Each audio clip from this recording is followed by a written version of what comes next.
करंजी येथे आज शिक्षणाच्या सोयीसुविधा असल्याने मुली उच्च शिक्षण घेऊन डॉक्टर, इंजिनियर झाल्या. पण ग्रामीण भागातील महिलांना पुरेसे शिक्षण न मिळाल्याने रोजगारासाठी वणवण करावी लागते.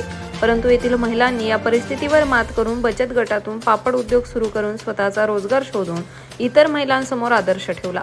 आज मुलींसाठी शिक्षणाच्या अनेक सोयीसुविधा उपलब्ध असल्याने मुली डॉक्टर, इंजिनियरच नाही तर सर्वच क्षेत्रात मुलांपेक्षा आघाडीवर आहेत.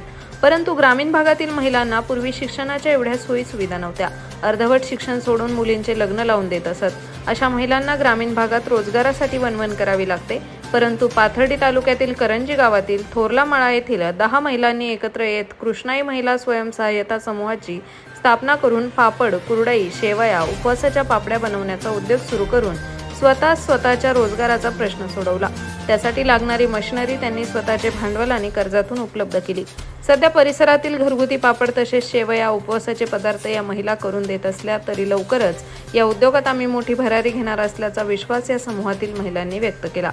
कृष्णाई महिला स्वयंसहाय्यता समूहात उषा नितीन अकोलकर अध्यक्ष, शोभा बाळासाहेब सावंत सचिव, तसेच सुनीता माणिक अकोलकर, शारदा म्हातारदेव अकोलकर, आशा संजय अकोलकर, कावेरी ज्ञानदेव अकोलकर, संगीता कानिप अकोलकर, मनीषा आबासाहेब अकोलकर, गया साहेबराव अकोलकर, रंजना नवनाथ अकोलकर, अश्विनी चंद्रशेखर अकोलकर, सोनाली शरद अकोलकर, जयश्री बंडू शिंदे, राजश्री मारुती शिंदे, अनिता महादेव अकोलकर, रोहिणी राजू अकोलकर, नीता सचिन राऊत, पुष्पा दादासाहेब अकोलकर, लीला नामदेव अकोलकर, स्वाती पांडुरंग अकोलकर आदी महिलांनी हा व्यवसाय सुरू केला असून सीमा आरोळे यांचे मार्गदर्शन आणि सहकार्य त्यांना मिळाले आहे.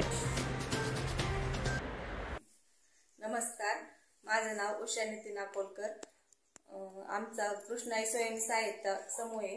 त्या समूहाद्वारे आम्ही महिलांनी एकत्रित येऊन पापड उद्योग, शेवई, कुरडई उद्योग असं चालू केलाय. तर आम्ही थोडं भांडवल चालू घेऊन हा उद्योग करत होतो. पण आता ह्या वर्षी आम्हाला पंचायत समितीमार्फत 4 लाखाचं लोन भेटलं. त्यातून आम्ही पापड मशीन, गहू चुरायची मशीन आणि शेवई मशीन पण घेतले. तर हा उद्योग आम्ही चालू केलाय. अजून